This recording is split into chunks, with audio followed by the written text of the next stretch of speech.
Olá, sejam todos muito bem-vindos à aula, a nossa primeira aula integrada com a graduação e pós-graduação aqui do curso de Geografia da Universidade Federal do Acre e também do curso de mestrado em Geografia. Eu sou o professor Cristóvão Henrique, professor dos ambos cursos, e hoje estou especialmente com duas pessoas maravilhosas aqui, minhas alunas da pós-graduação, porque meus alunos da graduação, numa aula integrada, eles não se fizeram presentes, né? Mas aí a gente resolve com nossos recursos tecnológicos, colocar isso aqui gravado, para que vocês façam seus diários de bordo depois, mas perdeu a oportunidade do nosso bate-papo aqui, agora, à tarde. Nosso texto que a gente vai debater hoje é uma continuação de uma aula que a gente já fez, que foi uma aula uns 2 encontros atrás. Claro que o texto é da minha autoria, que eu não vou colocar outro texto de outro autor e do outro professor, por enquanto, né? Não vamos falar sobre performance geoeconômica de sub-regiões na América do Sul, oferecendo, assim, elementos para uma nova regionalização. Um texto que a gente publicou na revista Tempo do Mundo, do Instituto de Pesquisa Econômica Aplicada, onde eu sou pesquisador visitante, e aí a gente já fez uma leitura, as meninas têm já um background e um repertório do que diz respeito à bioeconomia. Antes da gente falar sobre, essencialmente, os temas de pesquisa delas, eu vou pedir para que elas se apresentem. E, de acordo com a Letícia, o critério é aluna regular ou aluna não regular. Então, eu vou para a Maria Railene. Boa tarde, Maria Railene. Boa tarde. Eu me chamo Maria Railene, eu sou formada em Geografia, licenciada, sou aluna de mestrado, e a minha pesquisa é sobre a cadeia produtiva do açaí. Ótimo. Então, e quem que é a outra pessoa que está aqui com a gente hoje, nessa tarde?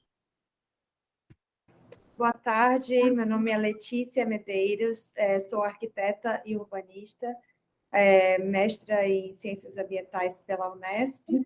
Atualmente faço doutorado pela Unesp, também no mesmo programa de pós-graduação, que é Ciências Ambientais, que engloba áreas multidisciplinares, que envolve geografia, engenharia ambiental, civil e arquitetura. Várias outras áreas também.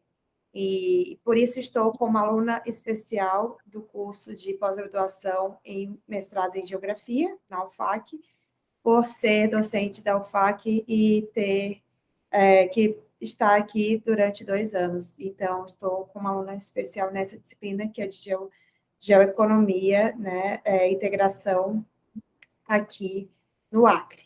Então, meu tema de pesquisa, tanto do mestrado como aqui para o doutorado, será as cadeias produtivas de bambu para a construção civil local no estado. É isso. Essas duas joias estão comigo trabalhando há um tempo já, desde quando voltou às aulas na pós-graduação. E a gente fala sobre geoeconomia e integração regional. E vocês que estão na graduação e trabalham com geografia da Amazônia. Existem pontos de partidas completamente distintos quando vai se abordar a Amazônia, porque são várias Amazônias. E o debate econômico na região sempre foi uma questão complexa, porque envolve fatores ali de biodiversidade, potencialidade e a própria fragilidade do bioma. Desenvolver na Amazônia sempre foi um sinônimo de devastação ao longo do século XX. Agora, nesse momento de transição do mundo, e ao longo dessas 2 primeiras décadas do século XXI, a gente viu uma mudança rápida no que diz respeito à nossa organização do sistema capitalista. Nessa reorganização, não que o sistema capitalista, nossa, eu vou destruir tudo, como meus colegas, com muito respeito, eles acham que o capitalismo é um inferno, eu não acho que é por aí, porque todo mundo quer viver bem, tá? Mas não existe, né, nas forças do sistema capitalista, a gente desenvolver sem ter que desmatar. Então, é uma questão que é fato. Mas a gente consegue, com elementos de desenvolvimento, com zoneamento ecológico econômico, com práticas de baixo carbono, com práticas de conservação, com práticas de redução de emissão de carbono, de redução de gases de efeito estufa, a gente consegue encontrar uma equação que seja menos maléfica para o meio ambiente. Então, com esse pano de fundo, a gente começa a debater geoeconomia. Não conversa lá na geografia da Amazônia, mas é uma questão que é fundamental a gente compreender quando vai falar sobre geoeconomia e entender a geografia da Amazônia. E, portanto, e vice-versa também. Aqui, a gente vai, quando eu passo esse texto para vocês, a gente vai falar sobre um tema polêmico, que é essas novas regionalizações na Amazônia. Uma delas é a macro. Mas, para falar delas, a gente tem que falar de práticas de usos do solo. Práticas de uso do solo que envolvem essencialmente as atividades econômicas, elas aqui, as cadeias produtivas. A Railene trabalha sobre o açaí, e eu queria, Railene, que você falasse um pouco sobre o que é isso. Você vem trabalhando, que entra aqui no mestrado, achando que era um desastre, e depois, em um ano e alguma coisa, consegue dar esse salto quântico aí, entender a importância da cadeia produtiva bioeconômica do açaí na integração regional e também na própria saída para o Pacífico. Então, olhando isso tudo, como lendo o texto, como você encontrou performance geoeconômica? Lendo o texto, como você viu performance geoeconômica do açaí em si? Tá. A questão da cadeia produtiva do açaí, é que o Acre ele tem essa potencialidade de produção de açaí, ou seja, tanto da forma extrativista, como já o açaí, a cadeia produtiva do Acre, ele é basicamente da forma extrativista. Então, a minha pesquisa, ela versa sobre o quê? Sobre o plantio, para que essa produção venha aumentar, como existe no Pará, ou seja, o Pará, eles ganham muito dinheiro com a produção de açaí, porque eles não vendem somente para o mercado interno, ou seja, tem uma exportação significante. E é isso que, na minha pesquisa, a gente vai provar que o açaí tem potencialidade, que o açaí ele pode ser um dos produtos que vai sair pelo Pacífico para exportação, porque um dos objetivos porque o mercado interno ele já tem uma demanda muito grande, tem vários estados que abastecem. Então, o nosso foco é o quê? É o mercado externo. E a região, ou seja, a macro, que tem essa saída para o Pacífico, é o nosso alvo, ou seja, fazer com que o Acre se sobressaia em relação à exportação de açaí. E a gente precisa o quê? Organizar a cadeia produtiva para que ela venha de uma forma dinâmica a abastecer esse mercado que existe em expansão, como também venha a gerar emprego, porque quando a gente fala em sustentabilidade, a gente não fala só em manter a floresta, a gente fala em gerar emprego, em gerar uma condição de vida melhor para a população, principalmente para a população do Acre, porque fala-se muito a floresta em pé, preservar a floresta, mas a gente tem que ver uma alternativa de desenvolvimento que venha associar tanto o desenvolvimento econômico quanto também a qualidade de vida das pessoas e a sustentabilidade. Ótimo, que bonito, né, gente? O que é isso? Chegou, nem é a mesma Railene que chegou aqui há um ano e meio atrás, com desesperado, meu Deus do céu, eu trabalho com açaí. E hoje a gente está falando de performance, falando de dinâmica, falando de biodinâmica, que é uma coisa que é importante. Não sei se vocês sabem, eu não sabia. É importante a gente ter a ideia disso, gente, e saber que a gente não sabe. E eu não tinha ideia, que eu não tinha a mínima ideia sobre essa fruta. O primeiro, que eu falo, o potencial vitamínico e proteico dela, eu não sabia, não tinha a menor ideia. É E considerado depois, uma super fruta, ou seja, tem todo um potencial, ou seja, virou moda em academia. Por quê? Porque tem muito carboidrato. sim. E aí, para mim era sempre aquela fruta, aquele negócio que tinha gosto de terra. Para mim, aí já vem aquele meme do Will Smith, né? Pá! Na cara da pessoa. Mas, depois, lendo os potenciais do açaí e também o que a gente enxerga, né? Não é porque o texto é meu que a gente está falando, nossa, né? Porque o professor está aqui falando de performance, de econômica. A gente começa a entender o seguinte, que nessa performance, o ativo ambiental é aquilo que pode ter ganhos dessa performance, portanto, fazer com que setores se alavanquem, né? À medida que você preserva áreas, faz a gestão ambiental, consegue estabelecer um zoneamento ecológico econômico, uma extração que não expulse as comunidades tradicionais dos seus territórios, você consegue ganhar performance. Por outro lado, quando você cria um conjunto de fatores que vão contramão disso, o que você perde?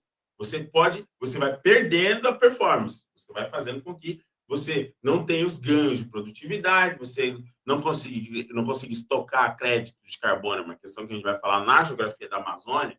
Lá, a gente vai falar especificamente um dia só sobre esse tema, mas a gente tem essa questão, né? Então, entendam que o ativo ambiental é o que define ganho ou perda de performance. Essencialmente, a gente fala isso no texto.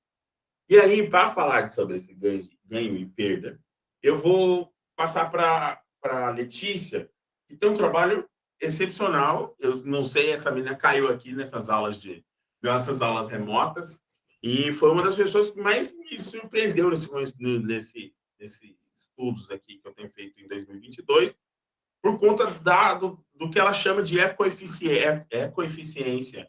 É isso, Letícia? Ecoeficiência, só que é do bambuzal. Então, perceba o que eu estou fazendo aqui. Com a geoeconomia, a gente pega bambu para pegar açaí. É isso que a gente tem feito aqui nessas tardes de sexta. Letícia, fala para a gente, lendo o texto, como que você conseguiu articular essa questão da performance geoeconômica e a ecoeficiência que você chama no seu mestrado?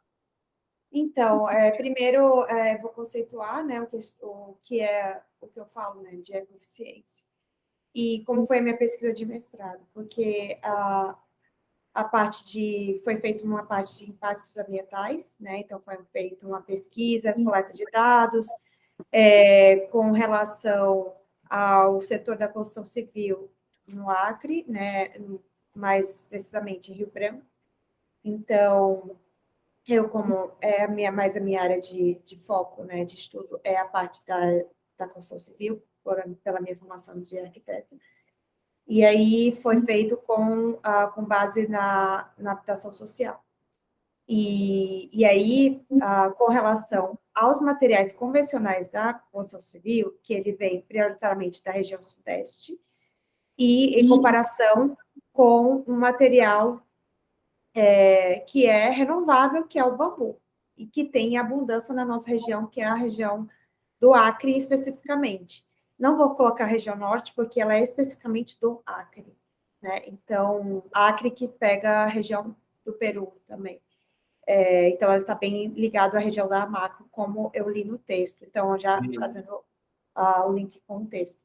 Então, feito essa comparação ambiental, que chama pela metodologia de ACV, que é a avaliação de ciclo de vida, foi feito a avaliação de ecoeficiência. Por quê? Porque o bambu, ele mostrou maior desempenho com relação ao meio ambiente. Então, para eu construir a mesma casa com a estrutura necessária de bambu, eu impacto menos o meio ambiente a longo prazo. Então, foi avaliado gases de efeito estufa, sequestro de carbono, material particulado na atmosfera para degradação da camada de ozônio. Então, foi tudo isso computado com relação a um software que foi de uso específico da Unesp, né, com a chave de acesso da Unesp. E lendo... Qual que é o nome do aplicativo que você utilizou? CIMAPRO, que é um software holandês utilizado para a prática da ACV, que é a metodologia de avaliação de ciclo de vida, que é a mesma metodologia utilizada para certificações de edifícios ambientais. Então, aqueles selos ambientais sempre são utilizados com a metodologia de ACV, que é a avaliação de ciclo de vida, que é uma metodologia que avalia desde a extração de matéria-prima até o descarte final do produto, né? Então, avalia o ciclo de vida dos impactos ambientais até o descarte do produto. E aí, então, relacionando com o fator econômico, daí a parte de geoeconomia, foi feito a transição de ecoeficiência, porque o bambu ele ficaria, obviamente, mais caro, porque ele não é produzido na escala comercial de um aço, e também entra a questão da mão de obra, que precisa de uma mão de obra especializada, e que seria, no entanto, mais cara para executar a mesma casa. E aí seria, por isso, a transição de ecoeficiência. Apesar do valor econômico mais caro, a longo prazo ele se pagaria, né, por conta dos impactos ambientais. É claro que no desenvolvimento de uma cadeia produtiva mais elaborada e mais organizada, que está caminhando para isso na nossa região, principalmente do Acre, pela demanda, isso tende a melhorar a eficiência. Então, quando eu melhoro a eficiência da cadeia produtiva, obviamente eu estou reduzindo o impacto ambiental, porque eu vou reduzir paras, eu vou reduzir desgastes. Então, quando eu tenho maior número de produção, eu vou ter mais capacidade de menos, no caso, descarte. Então, isso aumentaria, né, a minha ecoeficiência. Então, daí vem esse termo de ecoeficiência, né? Então, relacionando com o texto que foi estudado na aula passada, com a integração da região da Amacro, aí eu vejo que há uma maior necessidade, né, de valorização desse produto no mercado, tanto nacional, regional, nacional e internacional, por conta da região que faz fronteira tanto com Peru quanto Bolívia, quanto com os nossos parceiros de estados estaduais, que é a Rondônia e a Amazonas, né? Então, a gente tem um grande potencial econômico para a produção desse produto, que é o bambu, que ele tem várias, como eu destaquei na minha dissertação de mestrado, ele tem vários usos, não só na construção civil. Então, poderia destacar que tem uso para até alimentício, né, do broto de bambu. Então, realmente tem um grande potencial econômico. Tem uma economia aí, né, Letícia? Exatamente, para a produção dessa economia aqui, que pode ser gerada para internacional, né? Então, é isso. Eu acho que, viu, Railene, estava olhando esse aqui, para vocês que estão, né, de modo assíncrono. Essa é um quadro que está na dissertação da Letícia, que eu vou deixar no Classroom de vocês da Geografia da Amazônia, não preciso deixar aqui no Classroom da Geoeconomia. Mas eu acho que dá para a gente pensar isso depois para sair, Maria Helene. Né? Então, o que ela classifica, os serviços ambientais, quais são os serviços ambientais que são classificados, né? E aí as aplicações do bambu, a gente pode pegar as aplicações do açaí. Então, né, a gente pode ir pegar quais são as aplicações que ele tem. Que a gente pegou e falou lá depois, a gente falava antes de gravar aqui, né? Falava que a Natura não respondeu, nem a Danone não respondeu, que são todas empresas que utilizam do ativo do açaí. Então, pessoal, entenda o seguinte, nesse cenário todo, eu acho que a gente precisa, essencialmente, de partida, deixar as paixões de lado. Porque eu sei que existem outros colegas que falam sobre a questão da macro, falando da nova fronteira agrícola, de desmatamento. Eu cito isso, os colegas também, a gente também cita isso como um dos problemas que a macro pode representar, de ser um novo fronte de desmatamento, mas também olhando a potencialidade que essas cadeias produtivas bioeconômicas, veja do que eu estou falando, não estou falando de soja e as outras commodities agrícolas que eu cito no texto, que eu estou falando de bioeconomia, né? Mas a gente pode pegar e olhar essas cadeias produtivas que possam oferecer essas saídas. Os produtos feitos com açaí, aliás, com bambu, né, que são as varas de bambu, eu achei isso demais, viu, Letícia? Não, mas o importante destacar também é que o bambu, ele, por ele ser, aqui na nossa região, ele já existir 4 espécies catalogadas como nativo, ele já está acostumado com o clima da região, né? Essa espécie. Então, me permite, me fala, você falou das espécies, num desses encontros, você me falou que tem 2 ou uma só que ocorre aqui na Colômbia. Explica isso para a gente. O Guadua, isso. Que foi o que eu utilizei no estrutural da casa. Que é o Guadua, ele ocorre bem na região amazônica, né? Ele é muito importante, porque ele é muito comercializado fora, né, do Brasil, a questão, muito na Colômbia, ele é muito utilizado, principalmente na construção civil.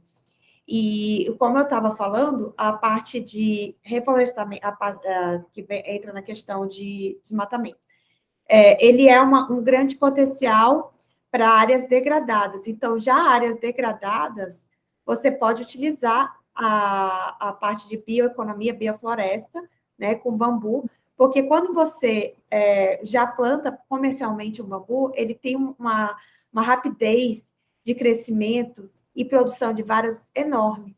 Então, você tem uma parte muito grande de renovação, né? Então, por isso, você consegue gerar até um grande ganho ambiental, né? Porque você está reflorestando uma área, né? Que já é acostumada com uma espécie que já é acostumada com o clima, e ainda promovendo economia. Então, é um grande potencial. Ótimo. E aí, você falando, eu lembro das orientações que eu tive com a Railene ano passado. Railene, Professor, você não falou de onde você é. Me fala de onde você é e para onde a gente vai sair com esse açaí, mulher. eu sou de Cruzeiro do Sul. Uhum. A gente vai sair com o nosso açaí. Nós vamos levar para os portos do Peru. Porém, a região que a gente tem é a macro, mas eu espero que crie uma região pegando o meu município, porque não tem, né, professor? Foi até o meu questionamento da aula passada. Exatamente, né? Mas Aí aí a gente vai sair por Calpa, né? Aí o pessoal, é, vou destruir a Amazônia. pois mas deixa eu lhe dizer, quando o senhor estava falando aí do desenvolvimento aqui do Acre, a potencialidade econômica, eu estava prestando atenção que, quando fala em desenvolvimento econômico do Acre, expandir, fala assim que na soja, em aumentar o rebanho, em trazer a soja do Mato Grosso para cá. Esquece de ver as potencialidades que a gente tem aqui. Castanha, tá? Tem uma cooperativa na BR que trabalha com cocão, eu não sabia nem o que era, que faz o carvão vegetal e vende Brasil afora. A castanha do Acre é exportada para a Itália. Sim. É isso que eu ia falar, que a gente tem produtos que Esquecem de são valorizadíssimos. esquecem de ver o potencial da castanha, de outras coisas que a gente tem nativa mesmo daqui, que dá dinheiro, que tem potencial, aí ficam trazendo soja, ou seja, tem um município, se eu não me engano, Marechal Tabaturgo, que tem mais de 20 tipos de feijão, ou seja, no Brasil todo, onde existe mais tipos de feijão, variedade é no Acre. Olha isso, gente, olha o Acre. Aí esquecem de ver o que é que a gente tem, o que é que a gente pode potencializar, aí é soja, aumentar o rebanho. Aí a gente não vai associar o desenvolvimento sustentável que a gente tanto está batendo na tecla que é necessário e preciso que se tenha. Eu acho uma bobagem completa. Eu já estava falando ontem eu estava falando com o secretário de Ciência e Tecnologia daqui do Estado, que eu viajei junto com ele até a cidade de Porto Velho para falar sobre geoeconomia e saídas geoeconômicas, essas coisas todas.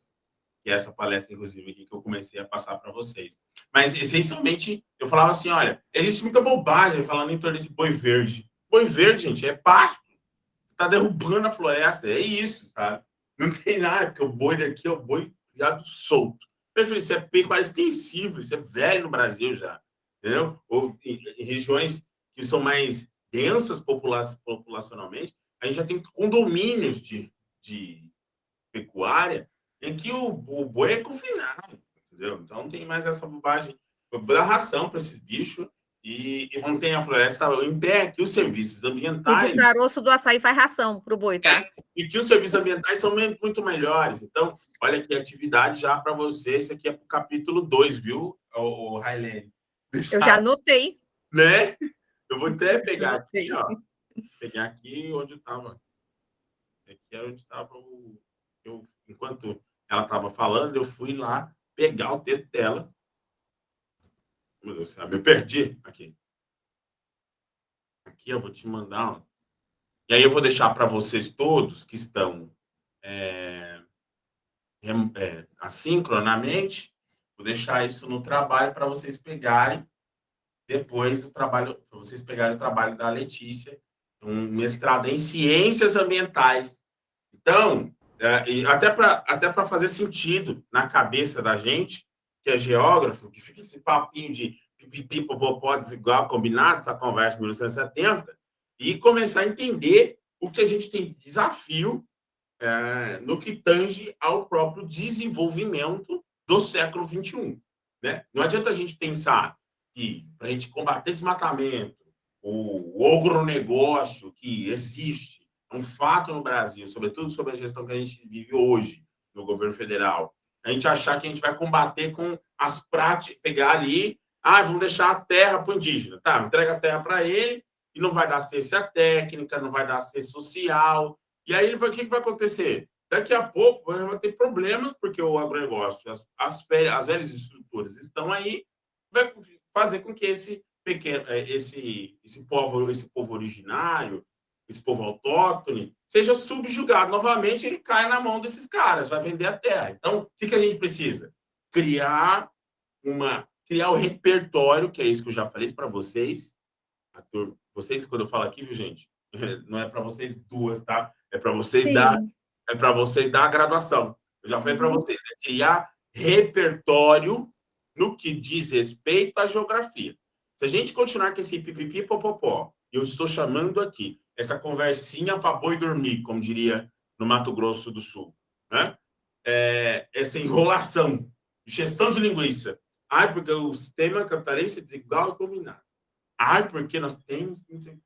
Não, a gente... Beleza, ok? Vamos tecer a crítica, vamos entender. Temos um problema no próprio sistema de desenvolvimento, e aí, no próprio sistema econômico, no modelo de desenvolvimento econômico, e para aí a gente tem que procurar saídas geoeconômicas, biorreferenciadas e de baixo carbono. Que aí, por isso que eu sempre transgredi, sou um transgressor na minha área mesmo, que eu vou para a área do outro. Eu quero saber lá que o Ciências Ambientais está falando, o pessoal da economia está falando, né? Então, isso é importantíssimo a gente fazer esse exercício. Feito esse recorte, aí eu vou deixar para vocês darem uma olhada no trabalho da Letícia, que é muito marcante. Professor, pode falar. E outra coisa, a falta de conhecimento, ela traz um prejuízo assim, imenso, porque quando a gente organizar a cadeia produtiva, não é só dar material, insumos, não. Tem que dar conhecimento para quem trabalha nessa cadeia produtiva. Eu tive em Mâncio Lima, e aí o rapaz disse, eu estava falando igual, eu estou tão cansada, ele disse, olha, o meu irmão faz um negócio do caroço do açaí, que ele tem um monte de vitaminas. Aí ele disse assim, me deu um pacotão, disse assim, é R$10, que eu olhei, era o café que se faz lá em Belém, que um pacote é R$35. É isso?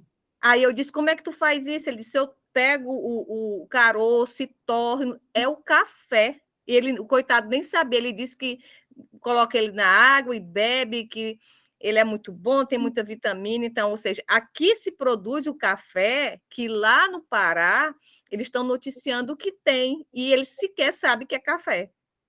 Caramba! E aí, é isso que a gente está falando porque quando a gente começa a debater a questão geoeconômica, bioeconômica, porque aí começa a gente perceba que ultimamente a gente tem vivido, tem descoberto novos termos que são essencialmente ciências de fronteira, bioeconomia, geoeconomia, então são ciências que a gente tem que sentar com outras pessoas, mas não, geografia ela fica quietinha no bloquinho dela ali, e aí, eu sou a feinha, eu sou o patinho feio, eu gosto só do MST, eu não vou falar que sistema capitalista, sabe, é esse papinho bocó. Eu acho que é importante a gente comentar que assim, a ciência ela engloba multidisciplinas, né? A gente tem que tirar eu acho que a gente fica, né, nessa questão presa, não, eu sou arquiteta, só tenho que trabalhar com arquitetura, não. Acho que a gente tem que ver muitas coisas, porque as áreas elas vão se entrelaçando. Porque na arquitetura eu vejo muito urbanismo, muito uso do solo, questões de legislação, a integração, a engenharia. Então, a gente vai, que entra na parte da geografia, mapeamento, a produção de mapas e estudos geoeconômicos, e aí abre um leque muito grande. Sem dúvida. E aí, aqui com vocês, agora à tarde, né? Aliás, a gente está aqui sempre à tarde, mas estou dizendo assim, aberto para os meninos da graduação, é porque a gente possa, né, vocês, acho que eles são do terceiro, eu não lembro que período que eles estão, que nós estamos perdidos no espaço-tempo, mas para a gente entender que, terminando o curso, vai ter que trabalhar. Você vai trabalhar, vocês são do bacharelado. Não lembro também, vocês são do bacharelado da licenciatura, estou perdido aqui. Mas, se vocês forem do bacharelado, vai ter que depois se organizar para poder trabalhar para o mercado de trabalho. E aí, como funciona? Como é que eu entendo esse novo mercado de trabalho? Para falar disso, no texto, a gente vai falando sobre as conexões, né? Vocês viram que lá no texto, a gente caminhando aqui para os 20 minutos finais, para a gente também não ficar muito tempo, porque o pessoal às vezes não tem conexão, né? Tem dados. E aí, quando a gente começa, no texto mesmo, a gente dividiu em 5 partes. Agora vamos ficar entendido essa abertura, essa introdução, né? A gente foi encaixar o que a Maria Railene e a Letícia tinham para apresentar para nós. E aí, no texto, a gente tem 5 sessões, contando com a introdução. E aí, a gente vai apresentando, né? O que forja uma região, né? Quais são os fatores geoeconômicos. E isso é fundamental a gente compreender, gente. Às vezes, a pessoa está falando de geografia econômica e ela está confundindo com geoeconomia. Tudo aquilo, vamos entender o seguinte, a geoeconomia é a capacidade dos estados e corporações de capturarem o território e desenvolver-se ali. Vou dizer de novo. Geoeconomia é a capacidade das corporações e o estado de capturar o território e se desenvolver ali. Parece muito abstrato, mas é fundamental para a gente compreender quando essas distinções, quando vai olhar o que é geografia econômica. Economia e distribuição no espaço. Né? Distribuição da economia no espaço. Vai olhar lá o que é geografia em si, distribuição das atividades humanas sobre o espaço. Esses papos lá de primeiro ano que vocês já estão careca de saber. Mais que eu, inclusive. Então, vocês têm que saber desse painel que vai se formando na hora de compreender o que a gente vai chamar de geoeconomia e também, por conseguinte, performance geoeconômica. E não é uma discussão nova no Brasil, a gente, às vezes, é nova na academia, porque a academia se negou a debater a geoeconomia, porque... e aí, meninas, aí se serve para vocês, porque agora isso é que eu vou falar para as meninas do mestrado, mas serve para vocês também na graduação. Porque geoeconomia, meninas, a gente vai tratar disso num texto específico, um texto antigo, de 1969, o professor Pedro Geiger começou a falar, ele falou das regiões brasileiras. Então, ele apresentou os blocos regionais brasileiros, 3. O Amazônico, o Nordeste e o Centro-Sul. Pronto, para ele, esse era o Brasil, e aí você tinha algumas zonas de transição, né? E essas áreas de transição explicava muito a questão da divisão dos complexos geoeconômicos brasileiros.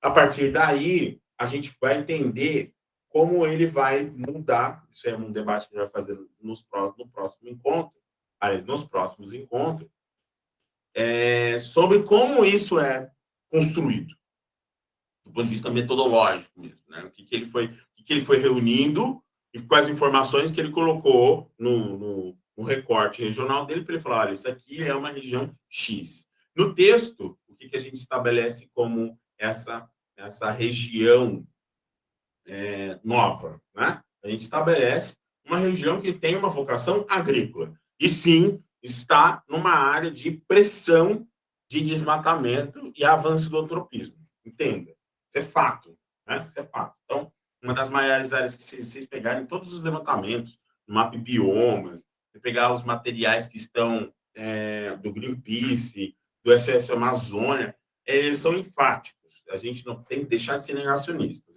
vezes professor, meninas, às vezes para falar de economia, meus colegas assim passa a aderir um certo negacionismo. Não. De entender assim, na forja de região, tá? você tem problemas em forjar a região. Porque você vai ter que colocar infraestrutura essa que nós estamos vendo na foto, né, que vai conectar cidades, regiões, pessoas e lugares.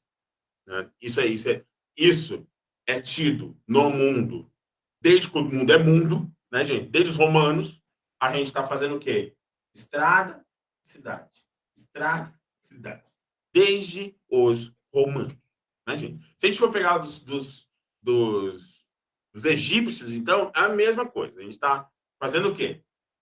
Ou empilhando bloco para poder chamar depois das pirâmides, ou fazendo estrada, cidade. Estrada, cidade.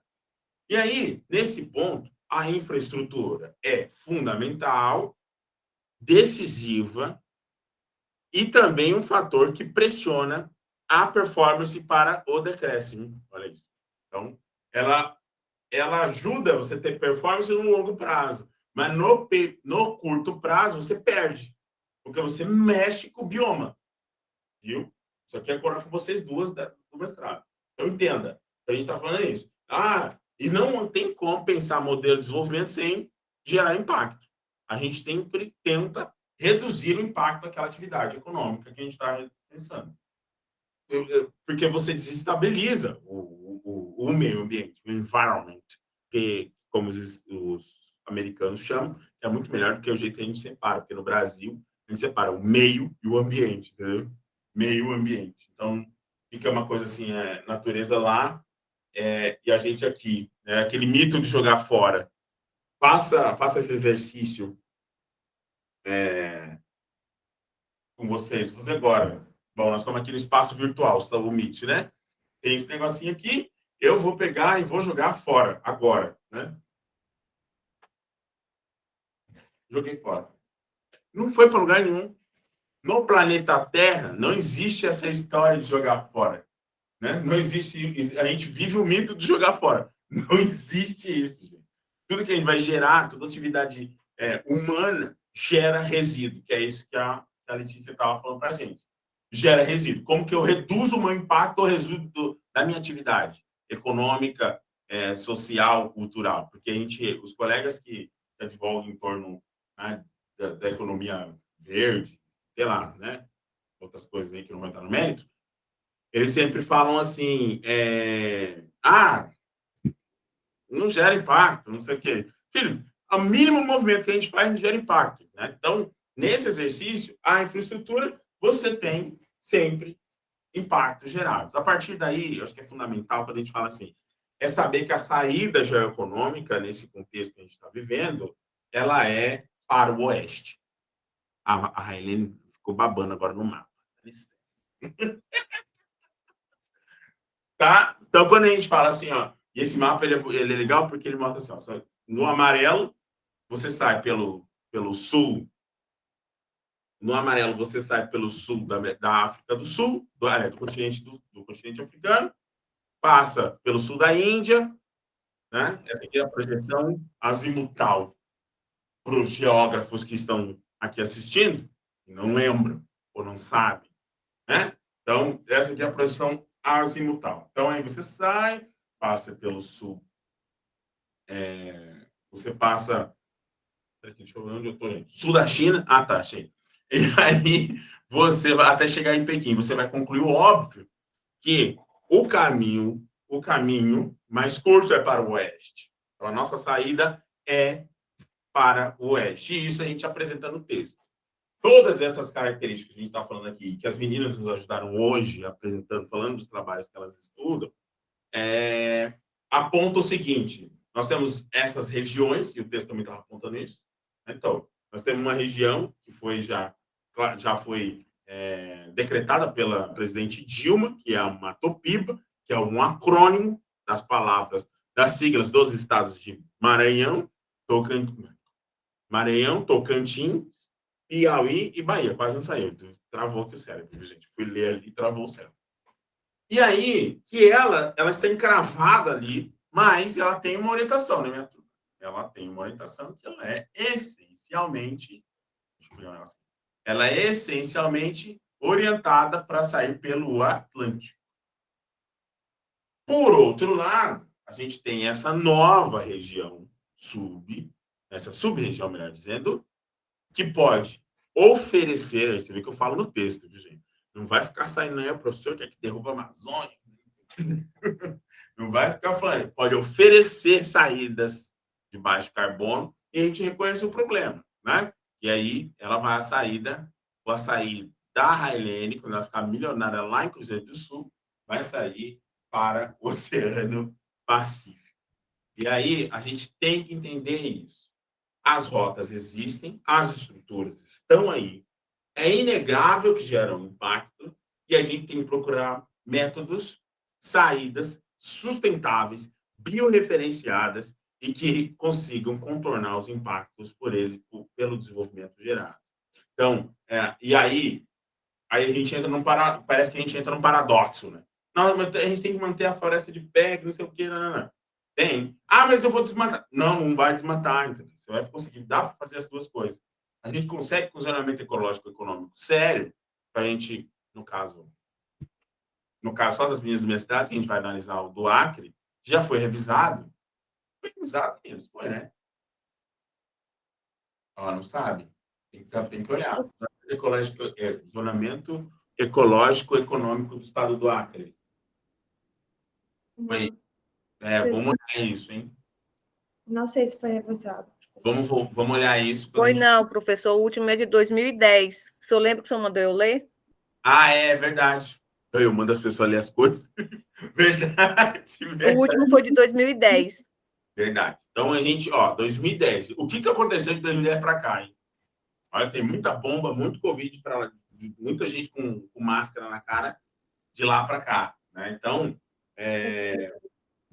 a gente tem que sempre considerar isso. Quando a gente fala de sair dessas saídas, né, essas rotas, quando a gente fala dessas rotas, a gente está falando essencialmente, e aí eu caminho para os últimos 3 minutos finais da aula, eu preciso fechar com as meninas e correr para uma reunião. Que a gente vai falar desses corredores, deixa eu só achar onde está, vou achar aqui. Aqui, pronto. A gente tem que olhar, quando fala-se desses corredores, da força dessas regiões, as performances geoeconômicas, que não é só um fator puramente do Estado, como os liberaloides vão se defender, aliás, só do mercado, como os liberaloides vão dizer, porque o Estado, a mão invisível do mercado. O mercado não faz nada. Se não tiver a capacidade do Estado se organizar em torno de políticas públicas efetivas, coordenadas, monitoráveis, a gente não consegue sair de uma equação que é do colapso ambiental, né? É de matar a nossa espécie e as outras espécies estão sob essa bola que gira, né? Suspensa nesse universo. O negócio é este. Então, a gente tem que construir saídas disso. Não é só falando essencialmente das questões econômicas dessas rotas, e sim olhando as questões urbanas. Eles, no caso dos nossos vizinhos peruanos, as estruturas urbanas e regionais deles são fundamentais para tecer uma rede produtiva, articulada e competitiva para fortalecer essa saída para o Pacífico. É algo que é fundamental neste momento. Então, a gente acaba lá no texto, lá no texto, lá por volta da... Deixa eu ver aqui. Aqui, na página 10. É isso? Dá para ver aí? Página 10. Página 256, mais 10 no documento. Né? Que está lá, né? Eu vou falar assim, ó, dá uma olhada. Acho que dá um tempinho para você, todo mundo chegar no texto. Aí ele vai falar assim, ó, me permitam, vamos lá. O quadro geográfico nos oferece pistas. Novamente, deixa eu voltar. O corredor rodoviário. Achou aí, Letícia? Achou? O corredor rodoviário. No início, página 256. Achou? Sim, professor, achei. Pode começar. Aí eu espero que vocês estão assincronamente tenham achado. Se não achou, pausa o vídeo. Volte aqui. Aí, isso é assim, ó. Aí tá lá, página 256. O corredor rodoviário começa em Porto Velho, ao longo da rodovia asfaltada 364 até a cidade de Rio Branco. Um terror, né? Um trecho. No meio desse trecho de 512 quilômetros, o Rio Madeira atravessa o município de Abunã, que era transportado por balsas. Da cidade de Rio Branco, seguia até a rodovia asfaltada, a BR-317, até o passo fronteiriço em Apare, Assis Brasil, a 343 quilômetros, onde se atravessa o Rio Acre, dentro do território peruano, no município de Inhapare. E aí esse quadro geográfico nos oferece pistas para a direção desse debate da proposta que consiste em apresentar fatores que consolidam essa nova sub-região geoeconômica que a gente defende como a macro, né? Surgida num cenário de crise, cujos epicentros da economia brasileira dão sinais fracos de recuperação, isso a gente vê todos os dias, né? Inclusive por conta da inflação, e aí a gente também vê, a gente pode ver que a macro pode se apresentar como uma nova oportunidade para o planejamento e o desenvolvimento regional e econômico, desenvolvimento regional amazônico, principalmente a partir da conexão terrestre entre que a ponte do Abunã oferece, porque ela não está só conectando essencialmente o Acre ao restante do território nacional. Ela está conectando o que está fazendo, Maria Helene, o que a ponte do Abunã conecta. Como é que é, professor? Pergunta de a ponte do Abunã conecta não só o território do Acre, o restante do território nacional, mas a ponte do Abunã conecta o que mesmo? Ao Peru, não, na parede está aqui, ó. Né? Peru não, vamos lá, aqui, ó. Ela conecta a ponte do Abunã, conecta essencialmente, conecta o Peru, né? Cadê, meu Deus do céu? Aqui, achei. A ponte do Abunã, que está neste lugar aqui, ó, neste lugar aqui, ó. Tem um professor meu que vai buscar um café, mas ele já entra aqui. Ela conecta o Oceano Pacífico ao Oceano Atlântico.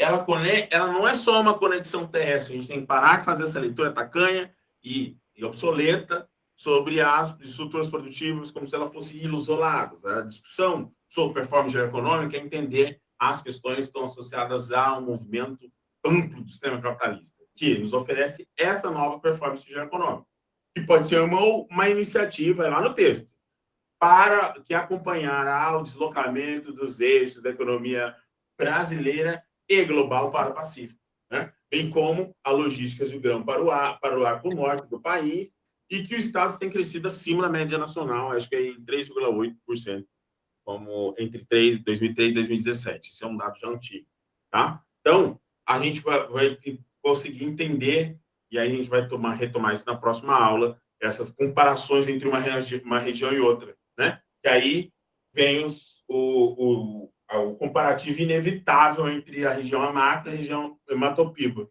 Por quê? Você desenvolve, mas você tem problemas sérios no desenvolvimento em si, porque você carrega mazelas sociais, violência, né, violência no campo, mas são temas que a gente vai ter na próxima aula e vocês têm diário de bordo para fazer. Certo?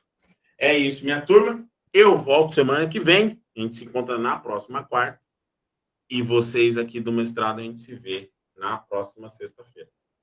É isso, meninas. Um abraço. Eu vou encerrar a gravação, mas não é para vocês saírem. É só para a gente poder se despedir desse pessoal maravilhoso mesmo. É isso, gente. Muito obrigada a todos. Obrigada. Tchau. Tchau. Eu cliquei no botão errado. Mas, gente.